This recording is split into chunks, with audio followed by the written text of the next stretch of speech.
Hello and welcome to Chapter 10 of our textbook Patterns in World History.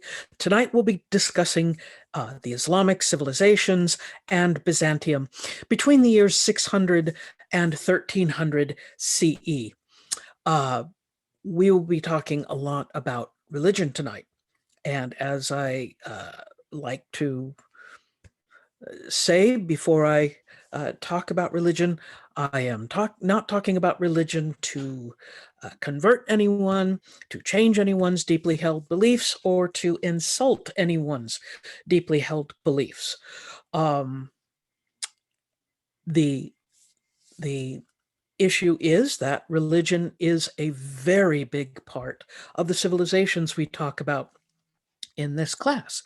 So we do need to discuss what they are, how they are observed, etc. And I do understand that because this is a world history class, we're going to be talking about faith traditions that members of our class might know much more about than I do.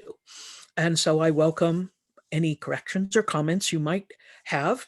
Go ahead and send me an email or we can discuss it in class. So with that started, let me get started on the lecture. I have to fix this.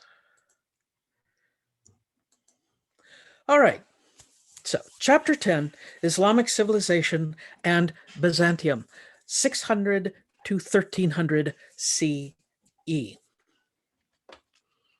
This is, in fact, a verse from the Quran that is written in beautiful Arabic script. The calligraphy of the Islamic culture is absolutely amazing. The things that they are able to put with just the shape of the letters and symbols is amazing. The area we'll be talking about mainly is surrounding the Mediterranean Sea. So Southern Europe, the Iberian Peninsula, which is the Roman word for Spain and Portugal, the northern part of Africa, and we'll be moving even further east into the Middle East, almost all the way to the Indus River Valley. So quite a large spread of land. But this is going to be a time and a place where we'll see two separate civilizations clash, although the Byzantine Empire will stay pretty much the same. We're going to see a lot of differences in the Islamic empires and their traditions. So one of the most important things we'll be talking about, though, is how these different regimes in the Islamic dynasties change, because they do quite a bit over time. We'll be talking about the very beginnings of Islam. And for that, we need to go back a little bit before the life of Muhammad. The Byzantine Empire, of course, if you recall, is what is left of the old Roman Empire.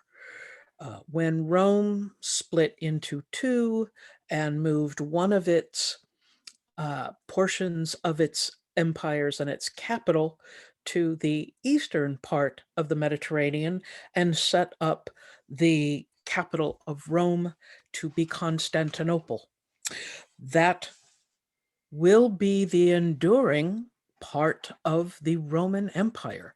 These people in Constantinople and the surroundings consider themselves the Roman Empire. Some of them speak Latin, most speak Greek. They have a very similar governmental structure, and they do specifically understand themselves to be Rome. The Byzantine Empire will be having constant warfare with their neighbors, the Persian Empire. although at this moment in time, 628 CE, we will see not the empire not called the Persian Empire, it will be called the Sassanid Empire. Both of these two uh, empires will be fighting over the same border. We're going to see at times that the Sassanid or the Persian empires expanding and turning into something of a commonwealth of different dynasties. The Byzantine Empire is going to spread out, shrink, spread out, shrink. It's going to change shape quite a bit.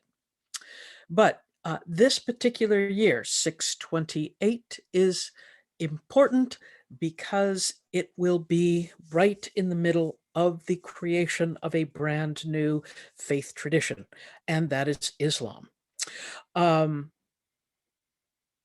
But as of yet, as of this moment, it is still in its infancy in the Arabian Peninsula and only have converts who are very close by Arabs. That's going to change quite a bit. The Byzantine will beat the Sassanid Empire and officially, basically, with that victory, the Byzantine Emperor Heraclius is going to pronounce that Greek will be the official language of the Roman Empire. And so this essentially basically cements it as the Byzantine Empire. It now has very little of its Italian Western identity left. It is a very different empire than the Romans started out with. So they have a uniquely Greek cultural identity that goes along with their Roman identity. The Sassanid leadership, the leader will be assassinated by one of his own family members, and in the chaos that follows that, the new Muslim empires will move into that weakened area and start their movement into a much bigger empire. But they will start moving towards the Persian region. So they will start coming out of the Arabian Peninsula and moving east. According to the Islamic tradition, Islam as a faith tradition is the completion of Judaism and Christianity. Judaism, Christianity, and Islam, all three have the same basic beginnings, and that is with the person of Abraham. And for the Muslims, Abraham's son Ishmael will be an important figure in the building of the city of Mecca and the important building of the Kaaba in Mecca. The Islamic states will start in a region where they will be able to create a religion that is extremely well formed. And the leader, known as the Caliph, will have both the responsibility of government and military leadership and the leadership over the faith traditions. So the ruling is not going to be divided between leaders that do the military work and leaders that take care of the theological work, they're going to be combined in the same person in this early aspect of Islam.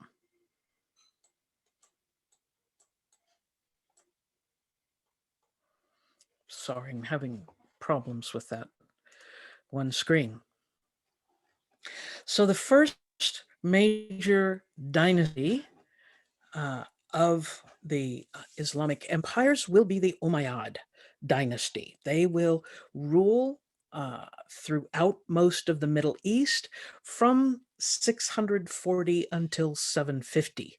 They will conquer much of what we now know as Syria, and they will establish their capital in the city of Damascus. But they will be moving on from there quite a bit. The Caliph Abd al-Malik will be very responsible in creating the religious identity for the empire. As the leader, he's responsible, as I said, for the military, for the state government, and for the theological government. So having them both within a single person allows one to make statements about the religion that if it had to go to a committee, that wouldn't happen. But it is the Caliph al-Malik who will insist that the Islamic faith is superior to the what they call the Trinitarian ideas. Those are the ideas in Christianity of the three-part God, Father, Son, and Holy Spirit. Malik is going to insist that Islam is a different and a superior idea because there is only one God, Allah. That Malik will insist that Islam is the concordance, the end point, the meeting of all of the prophetic messages of the past. And he's not talking about the prophetic messages of the Islamic past. He is talking about the prophetic messages of the Jews and of the Christians. So that entire tradition, according to Malik's writing and thinking, all culminates in the last prophet, Muhammad. Malik and the Umayyads will be expanding not just to the east, but to the west. They will be traveling across North Africa. They will take areas such as Egypt, Morocco, Tunisia, areas that we know as Tunisia, Morocco, etc. And then they will hop across that little tiny strip of water known as the Straits of Gibraltar and build a fortress on the Rock of Gibraltar itself in 711, and then move out from there to capture Iberia. In other words, Spain and Portugal. Now, they will attempt to move east across the Pyrenees mountain range into France. And in the year 732, they will fight a major battle, the Battle of Tours. Tours is a city in France, and they will lose. They will be pushed back by the Carolingian family, the family, the royal family, the leading family of France. And so the Pyrenees Mountains is going to be basically the borderline between Christian France and right now, Muslim Spain. The history of the Umayyads in Spain is really fascinating, and we'll get into more of that. But it's important to know we have Umayyad leadership from Spain all across Northern Africa and most of the Middle East. Now, the Umayyad dynasty will not be universally liked.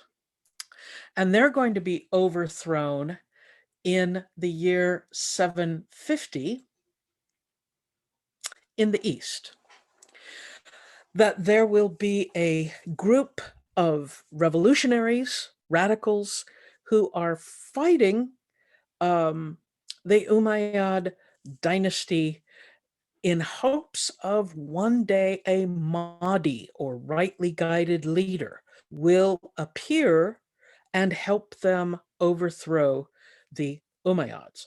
That Mahdi never exists, never arrives, but nevertheless, the revolutionaries are going to overthrow what's the Umayyads and create the Abbasid dynasty. This dynasty will move the capital to the city of Baghdad, the city we know today, on the Tigris and Euphrates River, and set up their capital there in what we now know as Iraq. The Abbasid dynasty will be well known for its advanced art, advanced sciences, advanced education. They'll be pouring a lot of money into learning and scholarship, but they will also be quite formidable fighters and will expand their empire, taking land away from the Umayyads. The Abbasids, however, will have a very top-heavy administration, and once they have taken as much land as they can, they're going to have to use that administration to to settle down, stop the conquest, and start consolidating their leadership. When they do finally consolidate it, it is a loosely federated commonwealth of states that will have their own provincial leaders. So it'll be a federation, meaning that, of course, there's an umbrella administration overall, but the smaller districts or states will be responsible for most of the law and the domestic work. It's very much like the United States of America, where we have a federal government here in Washington, D.C., but each state has its own legislature, makes its own laws, et cetera, et cetera. So that is a system known as the federal system, and we'll see it pop up in a lot of different places. A federal system does not necessarily mean there's elections being held. It's not a republic, most certainly not a republic. And it is just a description of how the system is set up.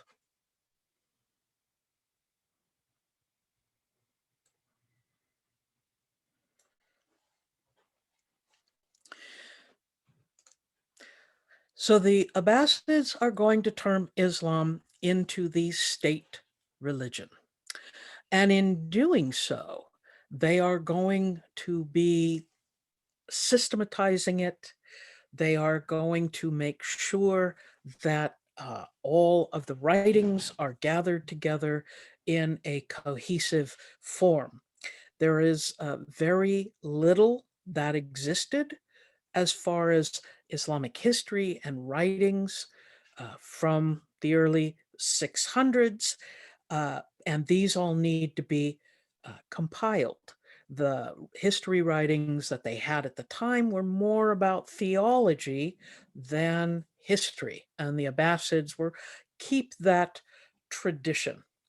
But they are going to sponsor quite a bit of work in turning scientific literature, philosophical literature, legal and literary works into Arabic. It is under the Abbasid dynasty that we see some fantastic literature coming out. The stories of Scheherazade, what we know in the West as the Arabian Nights or the 1001 Arabian Nights, will be composed at that time. The Abbasids will have an extremely identifiable architectural style. The onion domes will be um, created at this time. So the Abbasid schools, in putting a lot of money and a lot of scholarship into it, they will complete the compilation of the Quran, the holy book of the Muslims, in around the 800s, based on writings that had gone before. They will also put together a book of traditions known as the Ahadith, and a biography of the Prophet Muhammad, uh, known as the Sirah. And these will be put together in a um, single book called the Sunnah. But these are not holy scriptures. They are uh, additional texts, but the Quran always takes precedent over any of these other texts. One thing that they will have to do is to basically decide on methods of observation of this new faith. For Islam, we describe it as having 5 pillars, the 5 pillars of Islam, which are the 5 religious duties. First is the profession of the faith, that there is only one God, and that God is Allah, and Muhammad is his final prophet. 5 times a day of prayer, a month of fasting known as Ramadan, in which observant Muslims do not eat, drink, smoke, or have sex from sunup to sundown for that entire month. They do eat at sundown. I have had many Muslim students in my classes, especially evening classes in the summer, where, sundown is late, and it was in the middle of Ramadan. So it was like I had to make sure, okay, when is sundown? It's exactly at this time. All right, that's what our break is going to be. Um, the fourth pillar of Islam is almsgiving. That is mandatory, giving money to the poor. And if one can afford to, in one's life, uh, a pilgrimage to Mecca. Mecca is the center of the religious ideal in Islam. It is where Muhammad will basically uh, do most of his work. And all of the prayers of faithful Muslims throughout the world, 5 times a day, will be pointed at Mecca. Interestingly enough, to make sure that they are facing in the right direction, uh, there will be a lot of scientific work in observations involving latitude and longitude and maps and creation of gear known as astrolabe, so that they can figure out where Mecca is and face the mosques accordingly. So all of these ideas and the books are going to be part of what is known as Sharia. That is a larger body of moral and legal duties. The very foundations of Sharia are found in Roman and Persian law, but under the Abbasids, they will be rewritten to reflect the ideas of the Quran, the ideas of the Sunnah, and other legal commentaries that will be created by Muslim scholars in Baghdad and throughout the Islamic Empire. So it's going to create a uniform legal code based on careful observation of all these different works. When I mention Mecca, I forgot to point out, I apologize for that. One of the things that makes Mecca so special is the presence of the Kaaba. Let me spell that.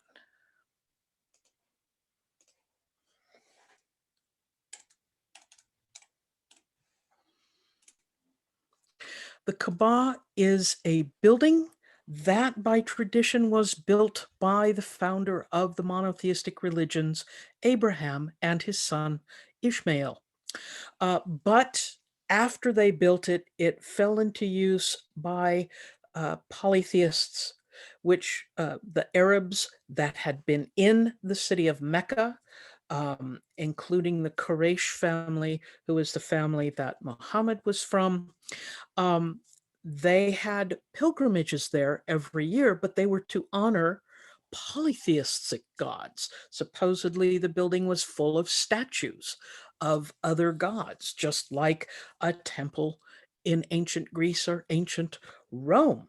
However, when Muhammad has his revelations, and he tries to bring them to the city of Mecca, he is turned away.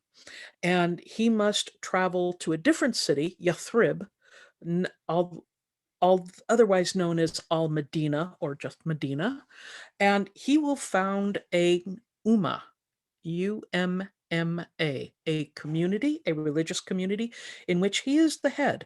He will be the head of the religion. He will be the head of the state. He will be the head of the military. So that tradition that the caliph will have started with Muhammad. And his Ummah, his community, will fight to make sure that they can get back into Mecca. They will convince the leading families, including the Quraysh family, that to convert to Islam, and they will cleanse and what's the term I'm looking for? Um, I'll think of the term later. They will cleanse the Kaaba and rededicate it to Allah.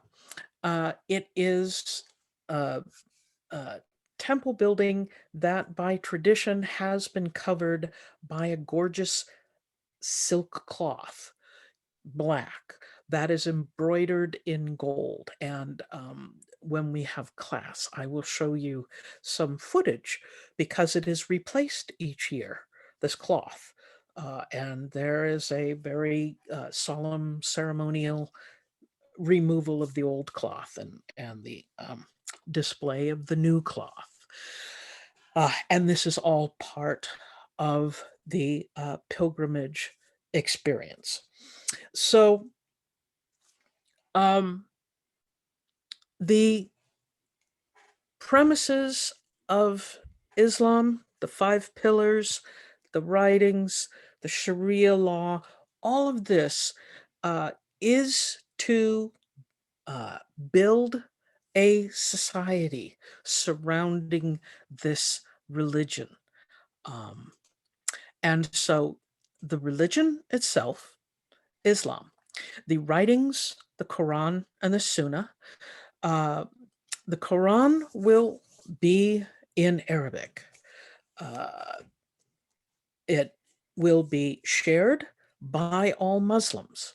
And so it will be a cultural bind for them that no matter where the Muslims are, be they in the area we now know as Iran, in Saudi Arabia, in Spain, in North Africa, they will all be tied together with this idea of an Arabic language written from the revelations of an Arabic prophet to the Arabic people. However, today Islam is one of the biggest faith traditions in the world. And the area with the greatest Islamic population is not in the Middle East. It is in the Pacific. It is Indonesia.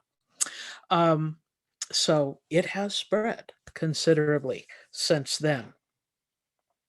So in the founding of all of these dynasties, it is important to know that all the theology and all of the law are based on the Quran and on the Sunnah, the other writings, and that is quite universal for all of the Islamic dynasties. Now, there will be rifts in the Islamic dynasties, not just dynasties like the Abbasid and the Umayyad.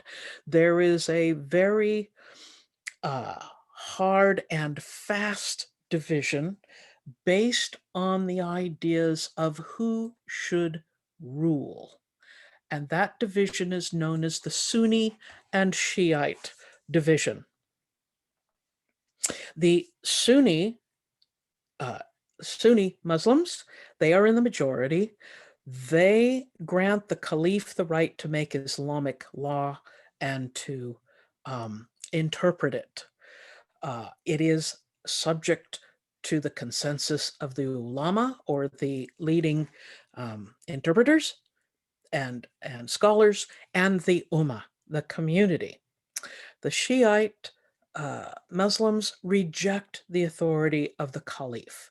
The Shiite split started back in the revolution, in which the got rid of the Sassanid Empire and brought in the Umayyad dynasty, and that hope for the Mahdi, or the fighter, the right-thinking fighter. The Shiite tradition held that the Caliph Ali's grandson, Hussein, should be the rightful ruler, but he will lose to the Umayyad dynasty. And this, according to the Shiites, will break the descent from Muhammad's own family. So the Shiite Muslims, they are in a minority. They are now basically concentrated in Iran. And understanding that there are these two different sects of Islam, it's very important to understand politics in the Middle East. This division is still there. And even though we think of Iraq as being Islamic, and Iran as being Islamic, and Yemen and Saudi Arabia and United Arab Emirates, and they're all Islamic, the thing is, most of those countries and kingdoms and empires are Sunni. The Iranians are Shiite. And this creates real political differences in the Middle East that, if we in the West ignore, we could get into very big problems. We have, in fact, gotten into very big problems in the wars in Iraq, because Iraq and Iran fought for quite some time over that Shiite Sunni split. But both sides maintain what we call apocalyptic beliefs. Basically, the apocalyptic belief is that the world is going to end, there will be a judgment day, and all people will be judged based on how they lived their lives.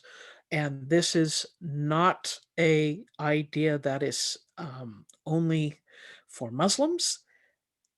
Christians have had that idea. Certain groups of Jews have had that idea.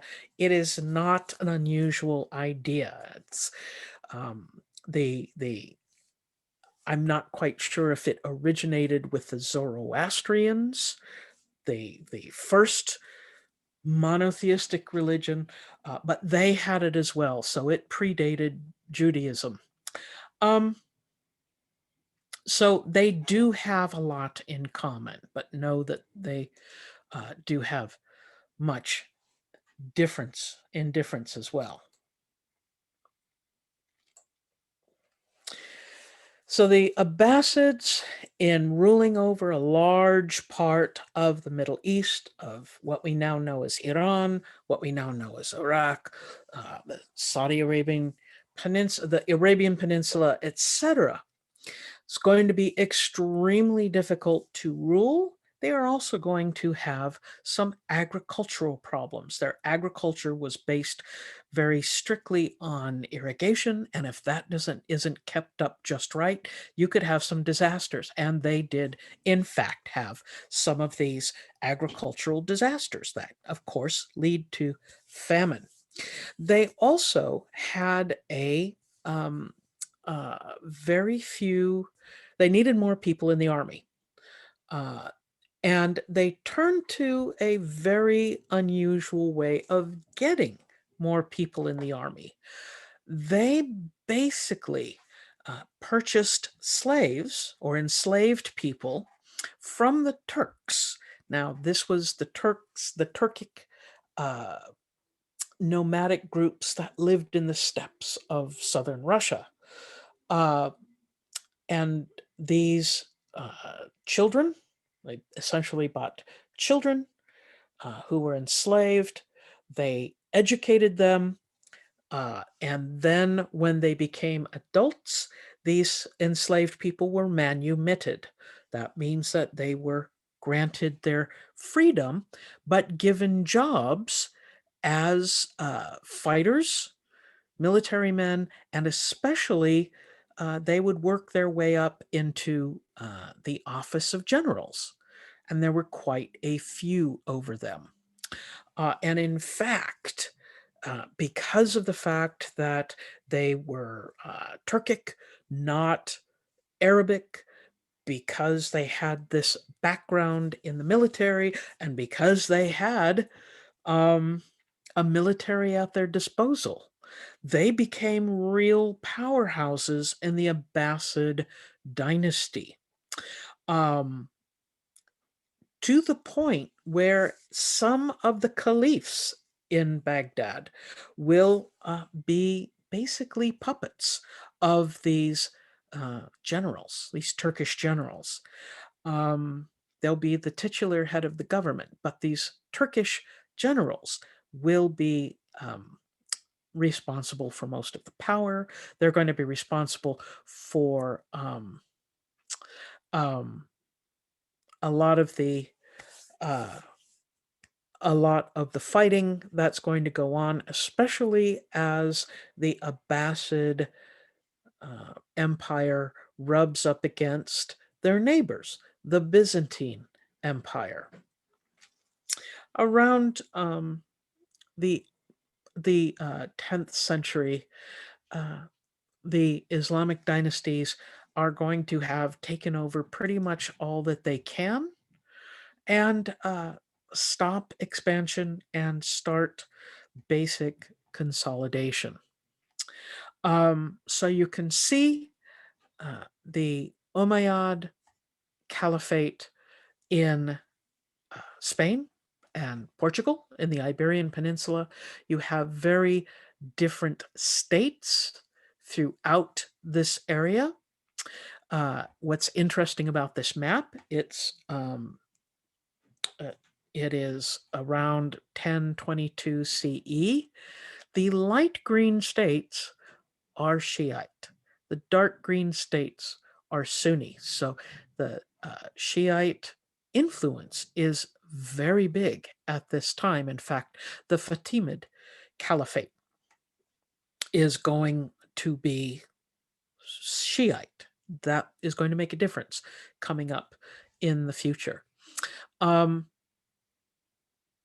but of course, this very contested boundary is going to be the focus of attention going forward.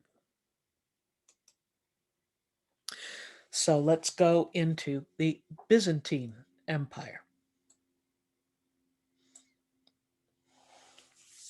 So the Eastern Roman Empire, or the Byzantine Empire as we know it, will be basically in the area known as Anatolia. We call it Turkey today, and in the Balkans.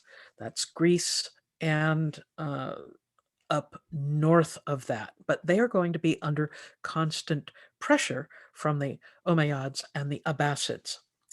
And so there will be some interesting strategies that the Byzantines will use in order to weaken the fighting on that border. One of the ideas they're going to use is a group of military called their infantry called themes. Now, this is not an infantry unit. What they will be is essentially strongmen, that they will give a plot of land, they will give money, they will help them get troops and food, and their job is to live on the border and harass the Umayyad and Abbasid dynasties to keep pushing and pushing. They're not going to invade. They're just trying to keep the military of the Islamic dynasties busy. It is a very strange sort of way to do this. It's an interesting idea, having this borderland that is under continual harassment and continual pressure.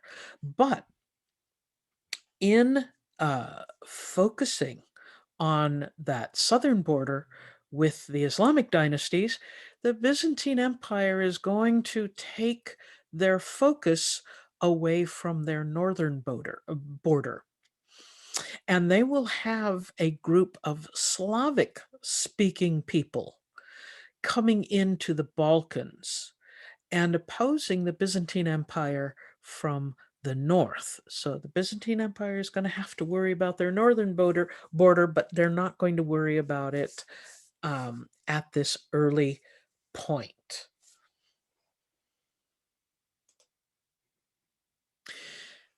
One of the things that is happening domestically inside the Byzantine Empire is the iconoclasm controversy. I will talk more about icons at the end of the chapter. It's an important concept to understand.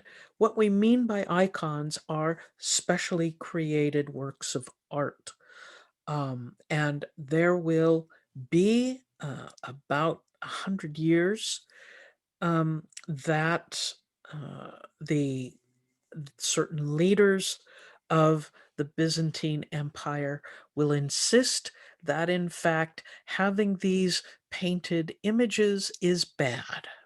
They will quote the Old Testament and say, line in text in Ezekiel, I believe it is, that says you're not supposed to have graven images. And so they will basically start destroying these images. Icon, of course, means image, but clasm means to destroy. Iconoclasm. An iconoclast is someone who destroys these images. But this long-term theological dispute is going to have ramifications down the road, as far as much great art is going to be lost, being destroyed, and the whole kind of fiber of the church is going to change, and we'll see some real differences.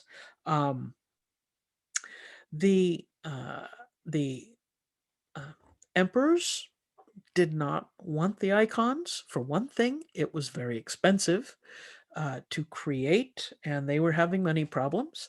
And it was a way to save money. But the population really liked these icons. They felt that they could do miracles. And so keeping them was important. But we'll see some real changes in architecture, in art, because of this iconoclastic um, uh, argument. That we'll see changes in the church. These are two uh, churches or cathedrals uh, that are under the Orthodox system, the Eastern Orthodox religious tradition. So it's a Christian tradition, but it is the tradition that grows up in Byzantium. This is a very early cathedral, the Hagia Sophia, which means the Holy Wisdom, and it is in Istanbul, which used to be Constantinople. It started life as a Christian cathedral. It will be captured. The whole city will be captured in the year 1453. We're not going to get there in this class yet, and it will come under the rule of the Ottoman Turks, who will turn it into a mosque. Those minarets are added after it becomes a mosque. When the government of Turkey became secularized in around 1917, 1918, it was turned into a museum. However, in the past couple of months, the president of Turkey, Erdogan, has changed it back into a mosque. So I'm not sure what its status is, or if it's open as a museum for tours, etc. It has been open for tours for a very long time. The other is in Kiev, which is in Ukraine. It was built much later. You can see it's a drastically different style, and it has different ornamentation and everything. And these are going to you'll be able to see how much the local traditions dictate the tastes of the church as well. So the Byzantine Empire, what we're talking about is this purple area with a small bit on the southern part of the Italian peninsula. The area that is going to be um, fought over between the Islamic dynasties and the Byzantine Empire is this border area here. However, the Slavs are coming in down here and moving in and creating what will be called the Bulgarian Empire. It will not be part of the Byzantine Empire. It will eventually be absorbed into it, but it's going to take a while. So there's a lot of different areas that are going to be part of the Byzantine Empire, and they too will form something of a commonwealth. That there will be different regions with very different customs, but they are going to come under the control of the Byzantine Empire. They will basically move into the Balkans to take that part back. They will capture the area we now know today as Syria. It's a very easternmost part of the Mediterranean Sea. They will eventually send out missionaries, Eastern Orthodox missionaries, to try to convert the Slavs into Christianity. That works. There will be um, uh, missionaries such as Saint Cyril and Saint Methodius who will travel to Kiev and convince the Tsar, I believe it's Vladimir the Great, to convert to Christianity, and he will convert his entire kingdom to Christianity. Story goes that he has everyone go to the river to be baptized, and many, many people drown because they don't know how to swim. But this easternmost part of Europe, the area we now know as Ukraine, going into Russia, the area that we now know as the Balkan Peninsula and Greece, these areas are all going to be brought into the fold, or at least into the area, the sphere of influence of the Byzantine Empire, if only because now they're all the same type of Christian. The As a thank you gift from the people of Kiev in converting to Christianity, they will send troops to guard the emperor. These are the Varangian guards, and they will be the palace guard, an important role that they're going to play. However, because they are having to continually fight around their area to keep their borders safe, this is going to lead to some problems. Of course, they're going to be opposing the Islamic dynasties, but they will also come into conflict with the Roman Catholic Church.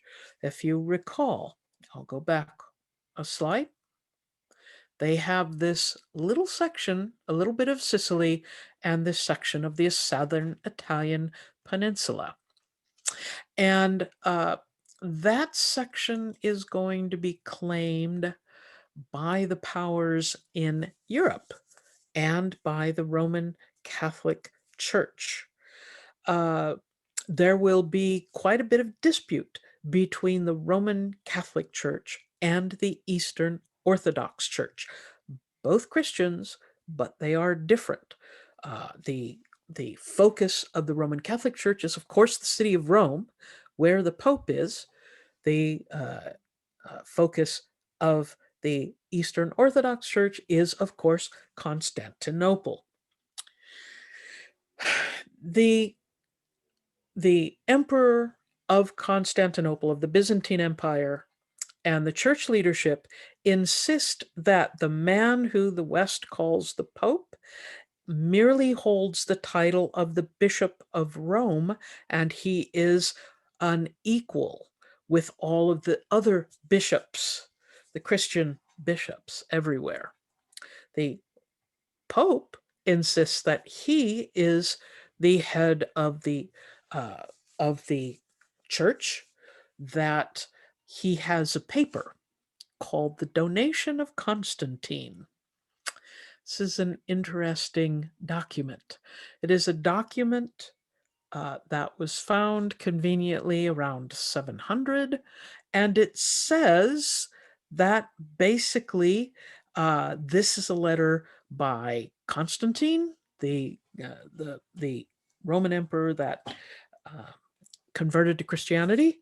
And in this donation of Constantine, he basically says the Pope is the leader of the Christian church. And the Pope is going to use this letter, the donation of Constantine, in order to say, yes, he has a right to be the leader. Well, it's going to be found out to be a forgery, but it's going to take a few years to find out it was a forgery. Meantime, it will be used as the excuse.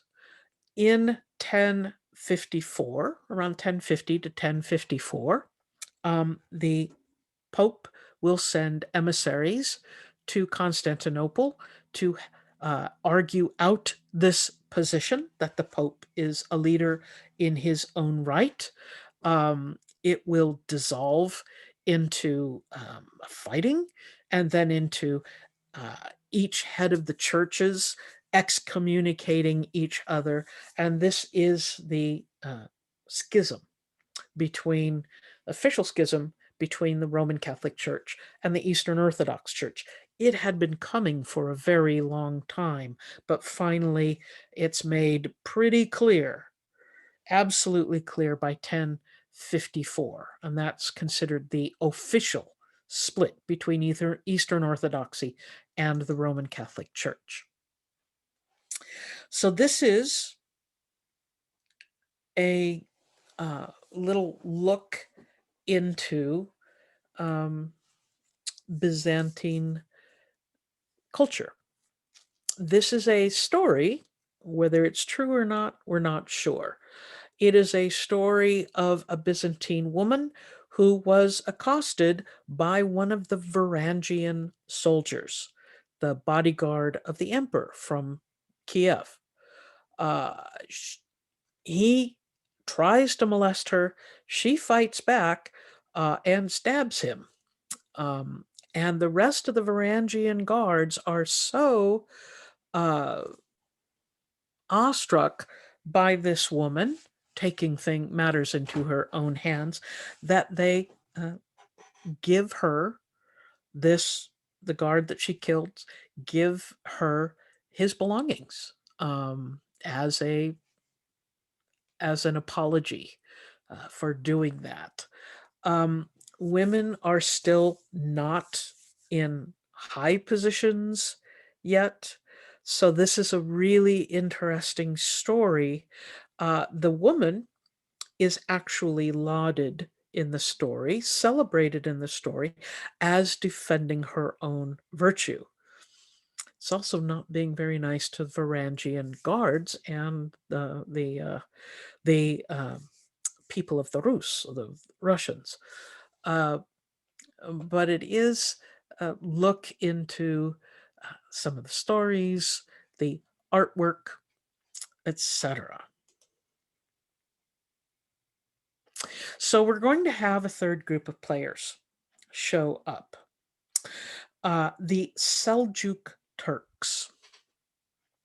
The Seljuk Turks are from the Caucasus Mountains, the Central Asian steppes.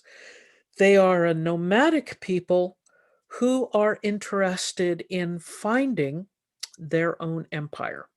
Now, it is from these Turks, these Turkish people, that the slaves that were captured and taken to Baghdad and trained to be soldiers and given their freedom, and they become the generals.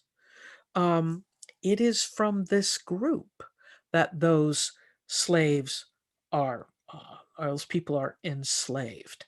And because of that, because they have actually quite a bit of power in Baghdad, they are going to be an important part of the ethnic mix of the Islamic empires. They're going to be extremely critical of the Abbasid dynasty. They will feel that they aren't pushing hard enough against the Byzantines. They also are going to be very strict Sunnis and not liking Shiites at all. So they're going to be looking at Shiites as heretics and people to fight against, people of their own religious tradition. So they are looking to call down war on the Byzantine Empire, and they are looking to call down war on the Shiites. The Abbasids are going to lose a lot of power because the Seljuk Turks are moving in, taking area. And basically, they will eventually seize control of much of the area that the Abbasids had control over. Now, they won't have any effect in the Iberian Peninsula, where the Umayyads dynasty still is. Um, and that Umayyad Caliphate in Spain will be slowly losing power as well. The Almohads of North Africa are going to be coming in and dominating them. So we're pretty much around between 900 and 1000 CE. We're seeing those original Umayyad and Abbasid dynasties start to fade as new groups come up to take their place. So the Seljuk Turks had started converting to Islam around the early 900s. By 1071, they are in full fighting mode against the Byzantine Empire. They will defeat the Byzantine army at the Battle of Manzikert in 1071. This is a battle that was not only a substantial victory by the Seljuk Turks, they will capture the emperor, the Byzantine emperor, and force him. His name is Romanus the Fourth, and he is taken prisoner and humiliated. This is him losing the battle, and this is him a little bit later acting as the footstool so that the leader of the Seljuk Turks can get on his horse. The kind of humiliation one can imagine. The Seljuk Turks aren't done. They are going to conquer Damascus, take it away from the Fatimids in 1079. They are going to basically take over most of the Middle East. They won't be able to take over Egypt. That will stay in the hands of the Fatimids. But the rest of the Middle East is going to be in the hands of the Seljuk Turks. Now, this is important to know. They are not Arabs. They are from Turkmenistan. They have moved into this area. They have taken most of this area and will eventually take much of this, much of Anatolia, and be very, very close to Constantinople by the year 1092. The Battle of Manzikert that I just discussed happened here. But they will not be able to make it into Egypt where the Fatimids are. They will make it to Damascus, and they will make it to Jerusalem. So Jerusalem is in the hands of the Seljuk Turks. And this is going to start what is essentially a period of time known as the Crusades. There will be 4 crusades. A crusade is basically a holy war called by the Christian Pope in Rome against the people occupying Jerusalem. The Crusades are a very complex moment, and I will be talking more about them in a future chapter about exactly what happens. But for now, looking at it from the point of the view of the Byzantine Empire, Byzantine Empire is looking like it's going to lose a lot of its territory. It is losing a lot of its territory. And so in 1095, the emperor of the Byzantine Empire, a man named Alexius Comnenus, or Alexius I, is going to send a letter to Pope Urban II asking him to send troops to help defend Constantinople from the Seljuk Turks. Unfortunately, Pope Urban II is looking to make uh, certain political points in Europe and use his soft power as best he can. And he will call down a crusade. Now, he doesn't have an army. The armies are entirely voluntary. In order to get them to go, he's going to basically, number one, lie to them, and tell them that the emperor of the Byzantine Empire wants them to take back Jerusalem from the unbelieving Arabs.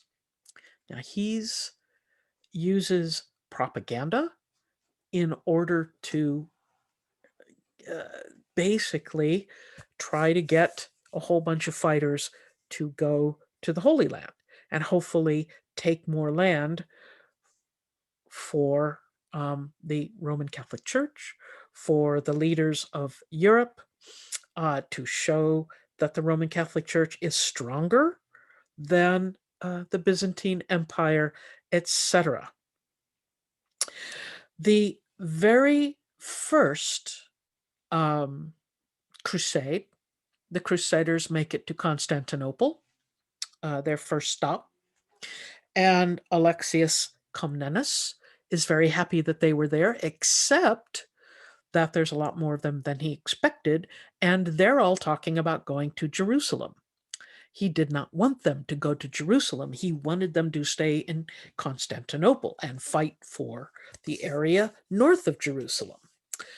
They're not listening to him. They're also saying, and we're going to take all this land for ourselves. And Alexius Comnenus had asked for them to take land for him to increase the size of the Byzantine Empire. So from right off the bat, you've got two groups talking at cross purposes with each other, that the Crusaders want to free Jerusalem and take more land for themselves and kill everybody, and the Byzantine emperor wants them to fight for Constantinople. Eventually, the Byzantine emperor allows them to go, but, once the land that the Crusaders take. The Crusaders will spend 3 years trying to take that area. They will take some parts of it from the Seljuk Turks, and they will take Jerusalem. And when they take Jerusalem, a bloodbath begins and they kill everybody. I'll talk more about that later. But it is the beginning of what we would call the Crusader states in the Levant or in the Middle East, the very edge of the Eastern Mediterranean Sea, an area in an old-fashioned way known as the Levant, but it is today's Syria, today's Israel, Jordan, etc., and of course today's Turkey.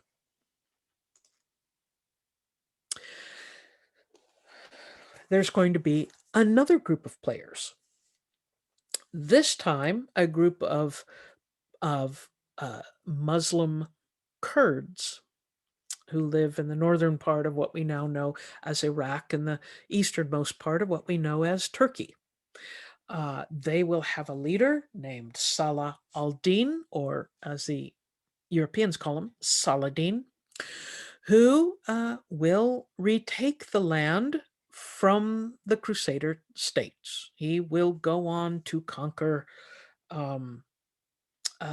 much of the Crusader states. He will even take Egypt away from the Fatimids and create his own dynasty there.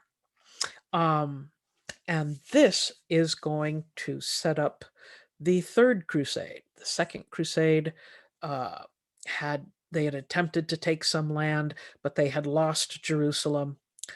The Third Crusade, which is a very interesting crusade, when I talk about it, it's interesting by the fact that, number one, there's so many important Europeans there, and they run into Salah al-Din, who becomes a legend as a fighter. However, even though Saladin manages to take this area and hold it and turn it into his empire, we're going to see another group coming in, the Mongols, under Genghis Khan. And I'll talk a lot about him and the Mongols. The Mongols will come in and take most of the Seljuk Turk lands and destroy Baghdad doing it. And they will set up their own uh, um, what is the term? Khanate. Uh, that used to be the Abbasid, used to be the Umayyad, used to be the Sassanid. It goes on. So the Mongols are going to come in and hold it, and they're going to be in turn defeated by another group, the Mamluks. I know this is getting quite confusing, um, but this area is going to be fought over many, many times. But the Mamluks will be yet another Turkish group. They will try to take over the Crusader states. They will take over Egypt. And they will eventually destroy the Mongols in that region as well. So they are yet another group. They are from the area we know as Turkmenistan, and they are Muslim. Mongols are not Muslim, so this is something to keep in mind. They generally, when they take over an area, will allow people to keep their own religion. The Mongols themselves were animists, but the back and forth through these decades of warfare must have been so difficult for the people who lived there. Who's in charge this week?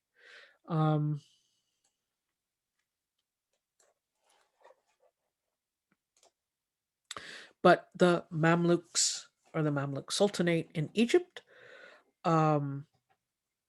is going to be its own unique dynasty.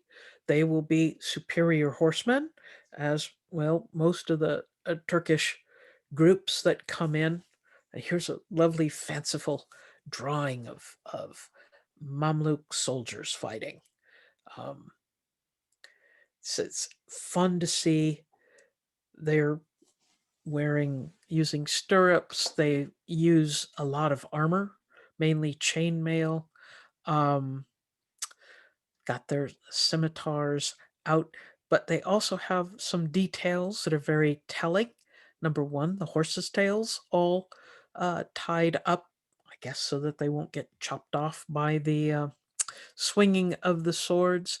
Also, another thing, the headdresses, the white headdresses, they aren't turbans, they are a particular type of white headdress. When we see them in artwork of this time and later, especially European artwork, the headdresses get bigger and bigger and bigger to the point of ridiculousness. They look like mushrooms. It would be impossible to wear. But those white headdresses are the identifiable symbol to Europeans for Mamluks, etc., and Turks. So the Europeans are not going to be the best at differentiating different groups. So that's why when Pope Urban II calling down the Crusades, saying we're going to take Jerusalem away from the unbelieving Arabs.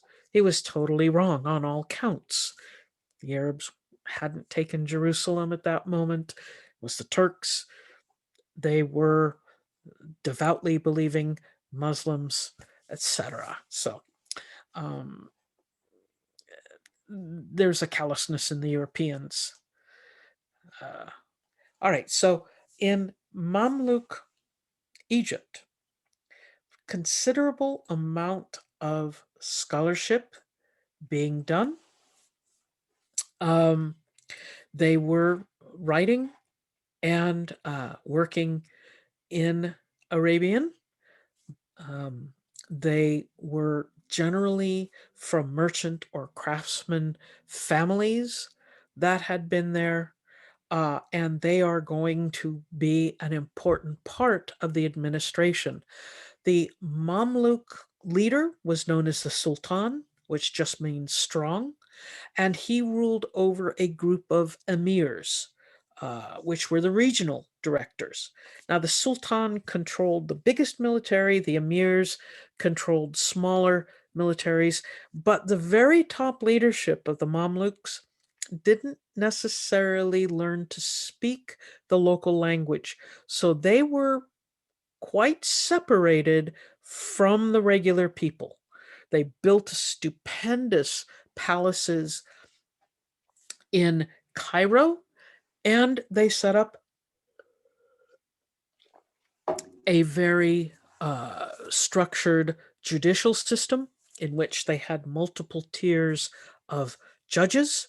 They had a state controlled economy, which was very strict about who could plant what and where, uh, and making sure that the people who got the food first and all the best goods first was the military. Keeping the army happy was important to the Sultan because that was his main protection. Uh, the educational system was there to help train more scholars, more merchants, more tradesmen, make sure they were literate. And there were endowments offered. The Mamluk cities, there were a lot of highly populated urban areas, mainly craftsmen and merchants who lived there, and they lived in neighborhoods divided up by religion. So there was a Coptic Christian neighborhood, there would be a Jewish neighborhood, there would be various other neighborhoods based on their religion or sometimes their clan ties. There were also, for each of these neighborhoods and groups, there were also tended to be gangs of young men who were like gangs. They had a protection racket. They went to the businesses and said, and would give them the classic, you got a nice business here. It'd be terrible if something happened to it. And they would ask for protection money and they would protect these businesses. And those that didn't pay, well, too bad. But they acted as kind of a community support. They fought against other gangs. So, in a way, they were kind of policing, self policing their areas. But at the same time, they were shaking the businesses down for money as well. They were not an extremely um, kind group of people, but they did try to protect their own turf. There's a lot to be said for that in a country where you cannot trust the administration. Having people to watch your back is somewhat comforting, even though they aren't the nicest people.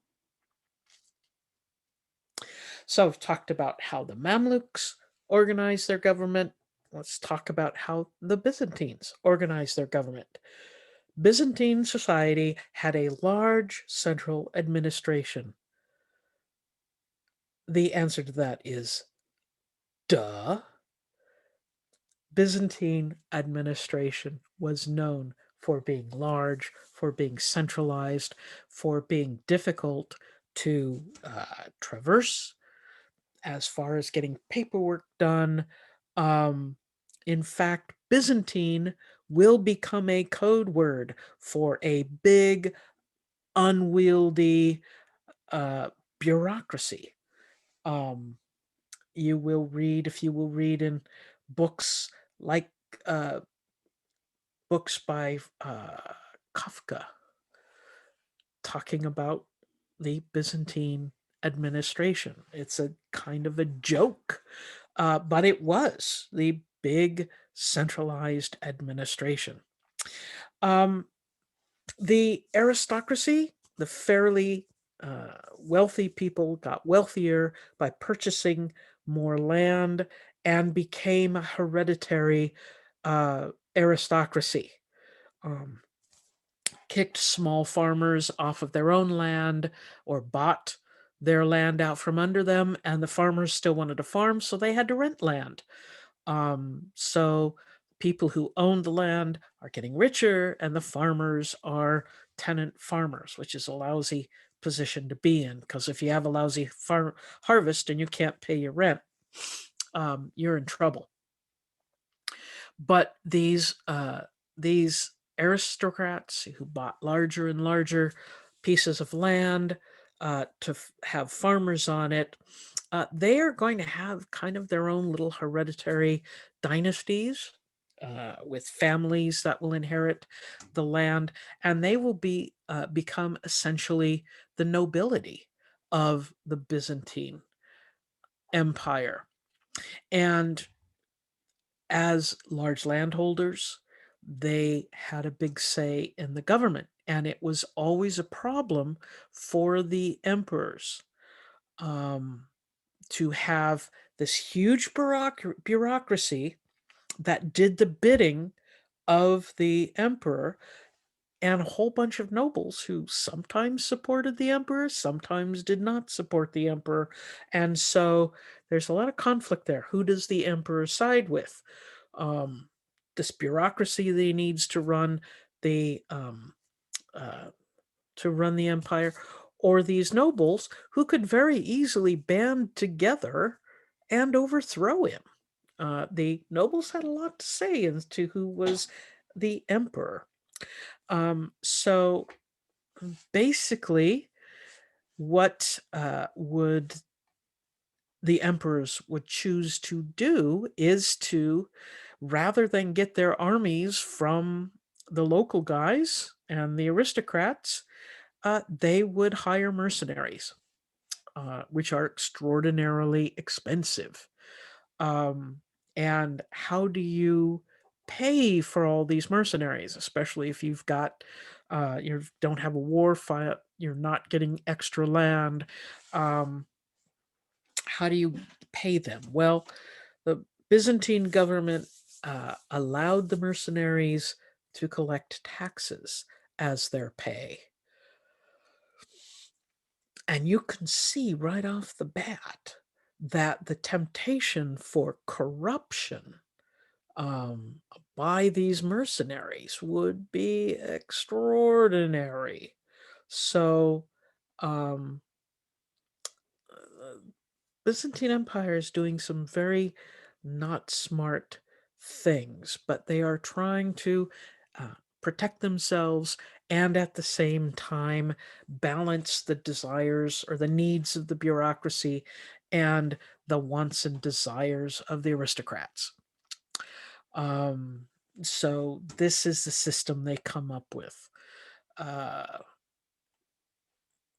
it's not a good system. Allowing people to collect taxes as pay, they're not getting paid a wage. They're getting paid money that's left over that they can skim off the top, etc. And they're the guys with the weapons, so who's going to ignore them? So, one thing that makes this area that we're talking about tonight so important is the trade routes. All of this trade You see Constantinople seemingly in the middle of all this trade. Same with Baghdad, same with Cairo. Um, all of these are different trade networks. And by trade networks, we basically mean that there's one group of things going in one direction and another group of things going in another direction. For example, the West African network, uh, if you recall in earlier chapters, there were a lot of gold mines in here. And they made a practice of mining gold and enslaving people, capturing people and enslaving people, moving them up to North Africa to trade for timber and for salt, which they desperately needed inland. There would be another trade route. This area here will be they'll be trading um, uh, what were they trading? Ivory and enslaved people for things that they needed. The two most important trade routes for us to know in this chapter is, of course, this yellow, what will be known as the Silk Road, which ties China, India, Baghdad, and Constantinople, with the luxuries coming out of China: silk, porcelain, spices, tea, traveling. I don't know if they're doing tea yet. I'm sorry. I might be wrong on that. Traveling these, creating these luxuries, having them travel all the way to Baghdad, all the way to Constantinople. And what are they getting from this area? Gold, silver, because China doesn't want anything from them except gold and silver. So the money that's being made here in trades, they're getting luxuries, but the money is going to China and is not coming back. This is going to raise havoc in Europe with just money going away. Um, it's a fascinating study for economists. So there's two major routes: the overland route for the Silk Road and the maritime route for East Africa. Um, those areas to the east and south of the Mediterranean, of course, are being ruled by Mamluks, being ruled by the Fatimids, being ruled by the Abbasids.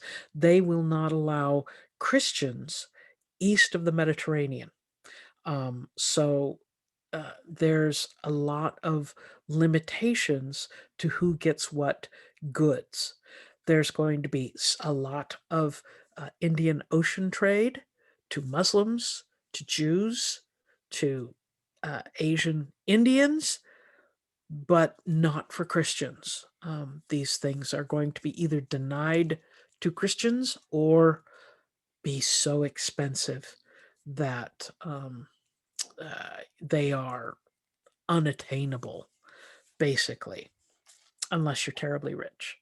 Um, this kind of expanded trade, and this trade is going to be extremely busy, is going to go on until 1346.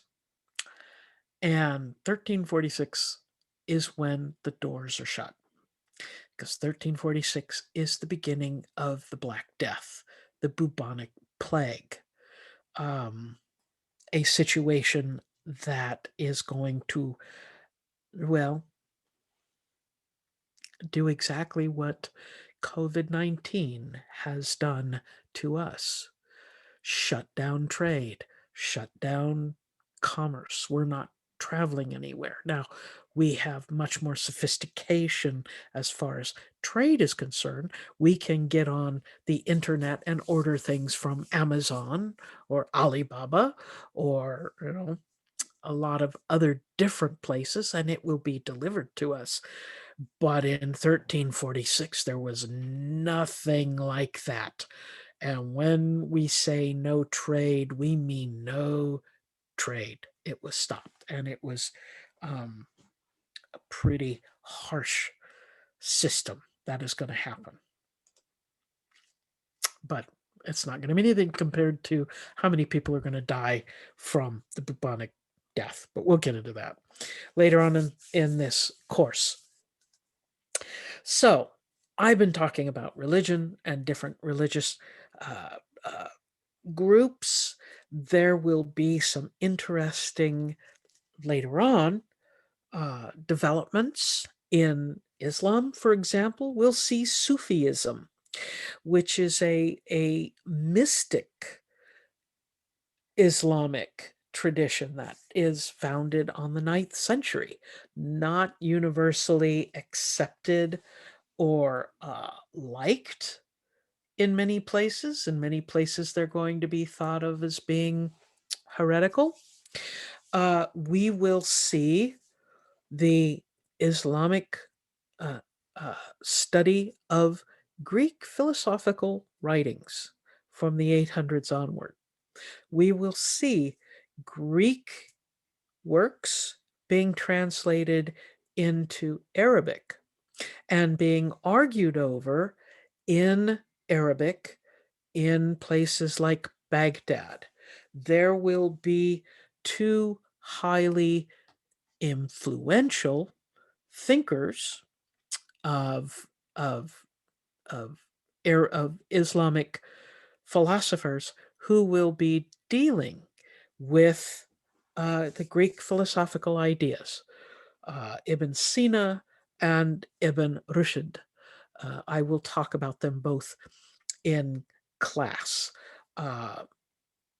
But they are fascinating people who are going to be taking on Aristotle and Plato. And they, in turn, will be the medium through which Aristotle and his thoughts will return to Europe. It is the commentaries and the thoughts and the philosophical work of the Islamic thinkers that are going to keep those important ideas alive. There will be a very important time of Islamic literature in this area, taking poems and turning it into extremely sophisticated cosmopolitan works. The Abbasid and the Umayyad dynasties will not just fight in terms of warfare. They will fight for prestige in the arts. It will be a real competition. They will fight over intellectuals. They will have contests as to who has more books. The city of Cordoba in Spain, where the Grand Mosque is, and I'll show you pictures of it in class. It is a fantastic building.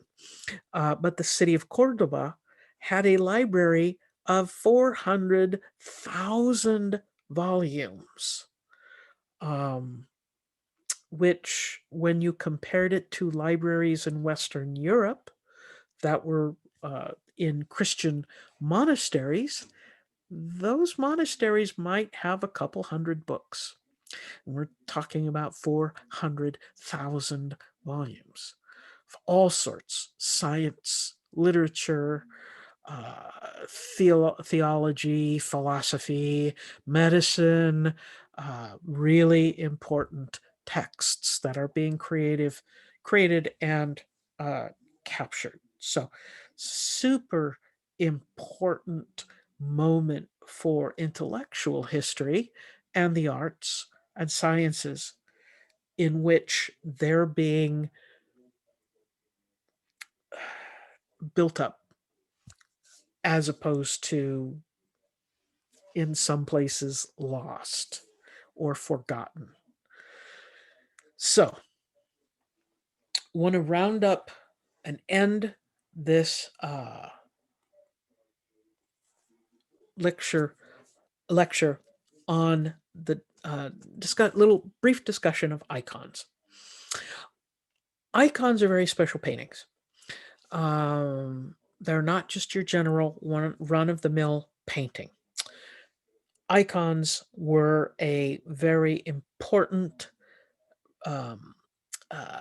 Christian symbolism of holy people who are imagined and drawn and painted and illuminated in their perfection, as the idea is to create them, create an icon as if it is a holy person, perfect in heaven, looking down upon you. And they are objects of veneration. They are not worshipped, but they are respected and venerated, and they're there for particular purposes. Some of the iconography, that means the symbols, the halo, demonstrating a person who was a holy person. In the Eastern Orthodox tradition, you had multiple meanings of the word saint or holy person. They did not have to die. They could have not have been killed for the faith. In the Western tradition of the Roman Catholic Church, they do have to, but usually they do have to die. But the rules are a little bit more open. These icons are specially painted.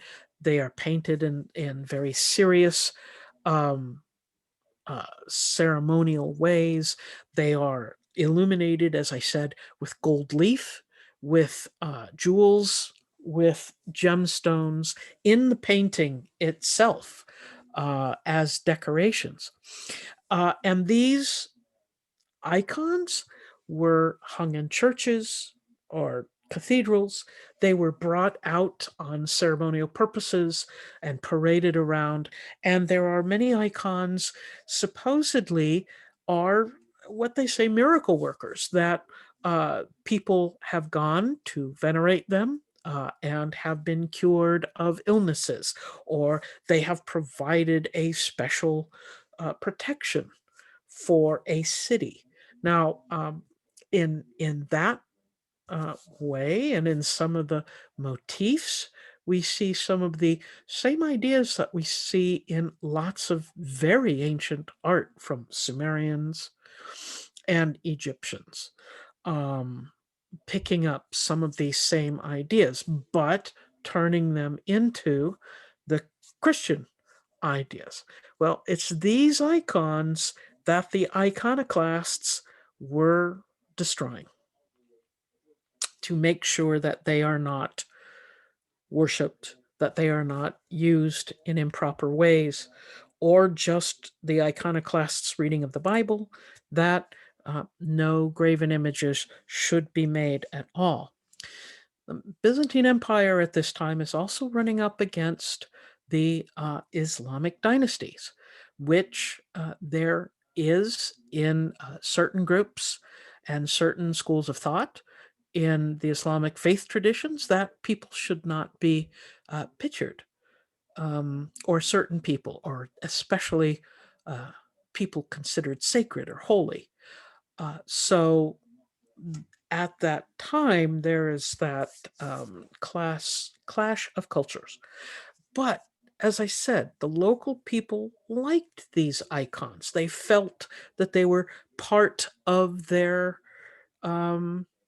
religious practices, that they were something special.